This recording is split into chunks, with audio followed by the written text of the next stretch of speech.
Yun, pinagpalang umaga po. Pumunta po ako dito sa sa may ito bypass, para makita yung likha ng Diyos na napakaganda. Nais ko rin po niyong makita.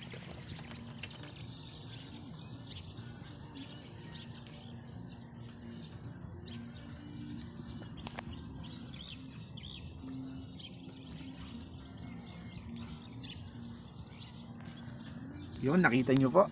Ayan. Gusto ko lang pong i-share sa inyo. Sige po, kung meron na po kayong Biblia, kunin nyo na po. Sulatan para matandaan nyo po yung salita ng Diyos na pwede po ninyong pagbulayan araw at gabi. Kung meron na po kayong Biblia, samahan nyo po akong buksan mula sa Aklat ng Lucas, Kabanata 3, talata 21 hanggang 22.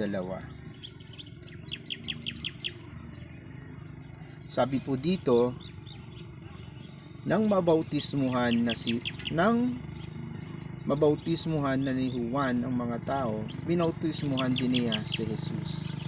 Habang nananalangin si Jesus, nabuksan ang langit at bumaba sa kanya ang Espiritu Santo sa anyong kalapati. Isang tinig mula sa langit na nagsabi, "Ikaw ang minamahal kong anak, lubos kitang inalulugdan." Buksan niyo rin po mula sa Marcos, Kabanata 1, talata 35.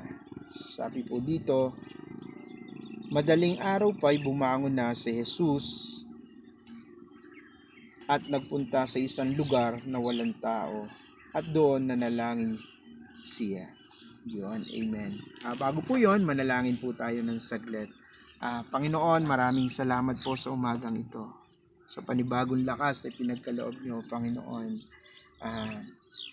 Dalangin na ang bawat isa, Panginoon, ay mapuspos nawa ng iyong banal na Espiritu, Panginoon. Manahan sa bawat isa upang maunawaan, bigyan kami ng talino, ang iyong salita na nagbibigay sa amin ng kapayapaan, pag-asa, Panginoon. Dalangin sa umagang ito, ikaw yung maitaas, ikaw yung mapapurihan, Panginoon. Kalooban mo yung masunod sa bawat gagawin namin, Panginoon. Panginoon, dalangin na sa umagang ito, tumanim sa puso at isipan namin ang iyong salita. May bahagi rin namin, Panginoon, ito sa bawat nakakasalamuha namin, Panginoon. Panginoon, tunay na ikaw yung Diyos na makapangyarihan sa lahat. Ikaw yung Diyos na pinagmumula ng pagpapala, Panginoon. Pagpapala na nagbubunga at naibabahagi, Panginoon, sa bawat nakakasalamuha namin. Panginoon, sa umagang ito, sa iyong mataas na papuri, pagluwalhati, sa pangalan ni Jesus. Amen. Sige po, ang layunin po ng pagbubulayan natin ngayon dun sa binasa natin mula sa Lucas at sa Mateo, ito yung katuparan na pagsunod sa isang modelo na pwede natin tularan. Kaya yung pamagat ng kwento natin, magandang modelo, gagayahin ko. Ulitin po natin, magandang modelo, gagayahin ko. Kaya yung layunin po ng kwento natin ay tularan ang magandang modelo ng Panginoong Hesus na sa pagkakaroon ng malalim na ugnayan sama. Kaya ito yung ang susi ay ang pagkakaroon ng relasyon kay Jesus Christ. Para magkaroon tayo ng malalim na ugnayan sa Diyos, na ang susi ay yung pagkakaroon ng relasyon kay Hesukristo, pagtalikod natin sa ating mga kasalanan at mamuhay ng matuwid. Ito, ano kaya yung masasabi natin dito na ang mga Pilipino ay isang magaling manggaya bukod sa Chinese o sa mga material na nabibili natin sa kahit saan tayo tumingin pag pumunta tayo sa palengke, made in China. Pero dito sa atin, tayo din mga Pilipino ay magaling manggaya. Sa anong mga paraan? Tulad ng pagkanta, pagsayaw, pananamit, o yung pormahan natin ngayon. Ito yung kalimitan natin na nakikita sa mga kabataan, sa mga Gen Z, o sa mga kahit yung mga sa edad natin, meron din tayong mga nakikita na pwede nating gayahin. Kahit nga sa gupitan sa gupitan yung hairstyle, yun pa rin yung kanilang ginagaya, na parang sa tingin nila ay maganda. Pero malaki ang impluwensya talaga ng ginagaya o isang modelo. Kaya yung pag-uusapan natin, sino ba yung karapat-dapat nating maging modelo? Sino kaya? Bilang Kristiyano, tayo rin ay dapat na ginagaya sa ating mga ugali, pananalita at iba pang katangian. Yon bilang isang Kristiyano makita sa buhay natin, yung sa ating pananalita. Kung dati tayo ay palamura, palasigaw, o yung salita na hindi yung masakit sa panrinig ng iba. Pero bilang isang Kristiyano, dapat makita sa atin kung ano ba yung tamang ugali ng isang Kristiyano, yung pananalita niya o yung mga katangian niya. Dapat makita sa atin na tayo ay binago simula nung sumampalataya tayo sa Panginoong Hesus. At yan yung mga halimbawa na ipinakita ni Kristo na doon sa binasa natin sa Lucas Kabanata 3, 21-22, sa Marcos 1 at 35, na ipinapakita sa mga talata na to na si Jesus ay ating modelo. Modelo na sa pagkakaroon ng malalim na ugnayan sa Ama, o intimacy with God.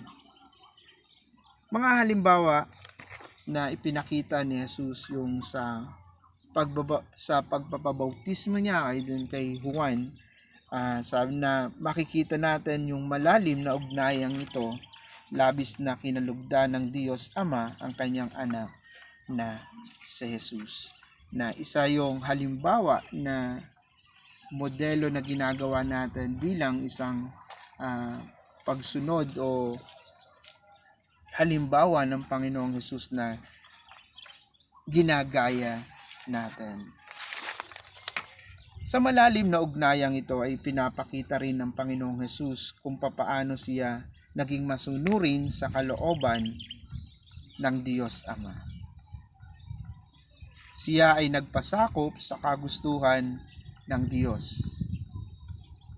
Kung babalikan natin yung teksto na pinatunayan din ni Jesus na ang relasyon niya sa Diyos Ama yung kanyang priority o yung inuuna.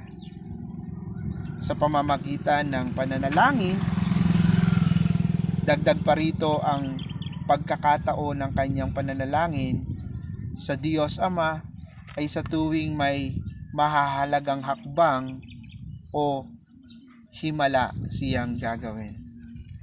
Ito yung mga ilang halimbawa ni Jesus na patungkol doon sa pagsunod. Una, kaya po kunin niyo na po yung inyong sulatan. Isulat niyo po yung talata. Sabi dun sa aklat ng Lucas, Kabanata 6, 12 hanggang 15, nanalangin siya bago piliin ang kanyang mga disipulo. Yung pangalawa po na halimbawa, yung sa Lucas Kabanata 5 talata 16, pagkatapos siya ay nangaral sa maraming mga tao, siya ay nanalangin. Pantatlo, Lucas 6:11, sa kanyang pagpapakain sa libo-libong mga tao, siya ay nanalangin pa rin. Sa pang-apat, sa Lucas Kabanata 28 hanggang 29, nanalangin siya bago dakpin at hatulan ng kamatayan. Panlima, sa Lucas 23 talata 43, nanalangin siya hanggang nabayubay doon sa krus, hanggang doon sa kanyang kamatayan, bago siya mamatay, bago siya ipako sa krus. Nakita natin na isang magandang halimbawa sa bawat ginagawa natin, sa bawat trabaho natin, merong pananalangin. At ganoon yung ginawa ng Panginoong Jesus. Yun din yung dapat nating tingnan bilang isang tagasunod niya, na nakasentro yung ating tingin, nakasentro yung isip natin, yung puso natin doon sa ginawang halimbawa ng Panginoong Jesus. Pinakita dito yung pananalangin na lagi niyang ginagawa bago pa mag-umpisa. Kaya ngayong umaga, ganun yung ginagawa natin. Ganun yung dapat gawin natin, na unahin ang Panginoon. Pagkagising, magpasalamat, magbulay, magbasa ng kanyang salita. Na pwede nating panghawakan bago tayo magtrabaho, bago tayo lumakad, o anuman yung gagawin natin. Sa mga talatang binasa natin, isang katangian ng Panginoong Hesus ang binagyang diin atin para maging huwaran. Ayun ay yung dedikasyon sa pananalangin. Yun yung isa na pwede nating tayuan, na isang magandang halimbawa at pinakamagandang halimbawa na ginawa ng Panginoong Hesus, na pwede nating gawin at pwedeng ikwento natin sa iba, na sa pananalangin merong magandang dulot. Pinili niya ang tahimik na lugar at doon manalangin. At ganoon yung ginagawa ng Panginoong Hesus. Ganoon din tayo, bago matulog, bago pagkagising, kung merong pagkakataon na kailangan nating manalangin sa pagdidesisyon kung ano yung gagawin sa trabaho, unahin nating manalangin. Upang maituon ang kanyang focus, sabi nga po, para focus sa pakipag-usap sa Diyos Ama. Mahalaga rin ito upang mas marinig niya at malaman ang kalooban ng kanyang Ama. Ang sinumang nananalangin sa Diyos ay kanyang kinalulugdan at binigyan ng malinaw na mensahe ng kanyang kalooban. Kaya naman ito rin ang nararapat nating gawin. Maraming nakakaagaw ng ating atensyon. Tama po. Pwede yung problema, pwede yung social media, pwede yung nakapaligid sa atin, pwede yung trabaho natin. Pero ang mahalaga na makita natin na kaya sa bawat dumaraan tayo sa mga suliranin na ganun, hingin natin sa panalangin, hingin natin na maging mapayapa ang ating isipan, karoon ng pag-asa. Una, yung pananalangin natin na pinapakita doon yung isang kaugalian ng Panginoong Hesus, na kung papaano makipag-ugnayan ng malalim sa Diyos. Ganon yung dapat na makita natin. Ganon yung dapat natin gawin. Kaya yun yung una na makita natin sa ang modelo ng Panginoong Hesus, na inuuna niyang manalangin bago pa siya gumawa ng himala, bago pa siya magturo. Ngunit ang intensyon ng pananalangin ay dapat taglayin. Ang intensyon ng pakikipag-usap ay higit pa sa lugar na tahimik. Bagkos ito ay makikita rin sa mga sumusunod na halimbawa, nagpapaalala sa Diyos na sa umaga kapag tayo ay nagising. Panalangin ng may pasasalamat sa mga biyayang natanggap at papasalamat sa Diyos pagkatapos ng ating nagawang buong maghapon. At yun, ang mahalaga doon na napapractice natin yun, na sabi nga, kung patuloy tayo na ginagawa natin yun araw-araw, papansin natin na kulang yung araw natin, kulang yung bago tayo matulog, kailangan nating magawa yun sapagkat nandun na lagi nating ginagawa, nasasanay na tayo. Ang pagpapakilala kay Jesus bilang isang modelo sa kanyang pakikinig sa Diyos Ama ay dapat nating pusong tanggapin at isabuhay sa bawat araw na practice natin ito. Yun, kaya lagi natin gawin. Sa una, mahirap, pero kapag lagi natin ginagawa, magagawa natin ito ng tuloy-tuloy. Parang paggugupit lang. Sa tingin ng iba, mahirap maggupit. Pero dahil nga, yun yung trabaho mo, dahil yun yung lagi mong araw-araw ginagawa, masasanay ka na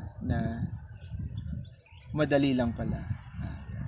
Pero laging tandaan na mahalaga yung pananalangin sa bawat ginagawa natin. At yun yung maganda nating makita na tularan ang Panginoong Hesus. Tiyak na mahuhubog ang ating malalim na ugnayan sa Diyos pamamagitan ng ating pananalangin. Ang Panginoong Hesus ang modelo natin. Tama po. Amen po ba doon? Bilang isang Kristiyano, bilang isang tagasunod niya, na ang pinakang una nating makita kung ano yung ginawa niya, yung ipanalangin natin na magawa natin. Di man natin magawa, pero ang tawag doon na nagpupursigi tayo na masunod yung kalooban niya, masunod yung magaya kung ano yung ginagawa niya, kung ano pinaghihirapan natin o sinisikap natin na magawa yun. Ang Panginoong Hesus ang modelo natin sa pagkakaroon ng malalim na ugnayan sa Diyos. Siya ay nagpasakop ng lubos sa kalooban ng Diyos. Prioridad niya ito araw-araw, kaya naman nakikinig siya palagi sa pamamagitan ng panalangin. Kaya yun, kailangan bago tayo manalangin, suko natin yung ating buhay, hingin natin ng tawad yung ating mga kasalanan. Kailangan malinis yung puso at isipan natin, na lubos tayong nagtitiwala sa Kanya para marinig yung ating panalangin, umabot sa Kanya yung ating sinasabi. Yun, kaya ito yung tanong, sino ngayon yung modelo mo para magkaroon ka ng malalim na ugnayan sa Diyos? Sino ngayon yung modelo mo? Koreano pa ba? O yung mga artista pa ba? O si Jesus?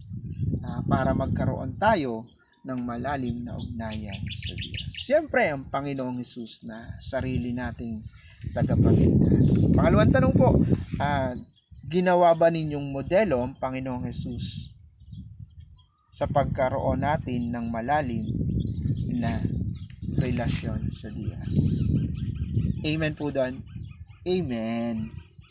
Para magkaroon tayo ng malalim na ugnayan sa Diyos, gawin nating modelo ang Panginoong Hesus kung ano yung ginawa niya. Una, yung pananalangin, na para magkaroon siya ng malalim na ugnayan sa Diyos. At ganoon din tayo, magkaroon tayo ng malalim na ugnayan sa Diyos pamamagitan ng ating pananalangin, pamamagitan ng mga ginawa ng Panginoong Hesus. May sa buhay natin to, may lapat sa buhay natin, na ang pakikipag-ugnayan natin kay Jesus, na makita nila na sa bawat ginagawa natin, na si Jesus yung ating sentro ng ating buhay, Sa pamamagitan niya, tayo ay makakalapit sa Diyos. Sa pamamagitan ng pananalangin, magkakaroon tayo ng malalim na ugnayan sa Diyos. Kaya hanggang doon na lang po. Pinagpalang umaga po.